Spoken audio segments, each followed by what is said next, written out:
All you're going to need for this is a single Sharpie, no duplicates, no switches, no anything. Your right hand is going to grip the bottom of the Sharpie with your thumb, index, and middle fingers. With your left hand, make a two-fingered gun, and then take your thumb and touch it to the first bit of your index finger. Now what you're going to do is you're going to come down twice, but then on the third time, you're going to connect with that part of your thumb, and you're going to bend it down to where it comes back underneath your wrist. So it would go 1, 2, and then down like this. So once it comes back, I'm going to be swiveling it around the left side. And right now it should just be caught in between your thumb and index finger.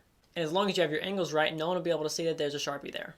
So once you're in this position right here, what you're going to do is you're going to end up switching it over to your right hand. Because at this point you've just shown your right hand clean. You're going to come over with your right hand and push on this end of the Sharpie. What that'll do is it'll swivel it over to this right side. Then connect your first and index finger and grab it with your thumb. Come up and show your other hand. And then to close it, you bring it back to the left side by bringing your left hand down, taking your middle finger and thumb and pushing it off to the other side. And bring your hand out and pretend like you're grabbing it for the first time as if it's just appearing from your left hand. And there's definitely more Sharpie magic here on the channel that's way less angle sensitive, so if you want to check out any of that like flipstick or anything else, make sure to check out the description below. My Sharpie magic playlist will be right there, and you can pick up the merch right there. Make sure to subscribe if you like magic, and I'll catch you guys in the next one. This is CPM, signing off.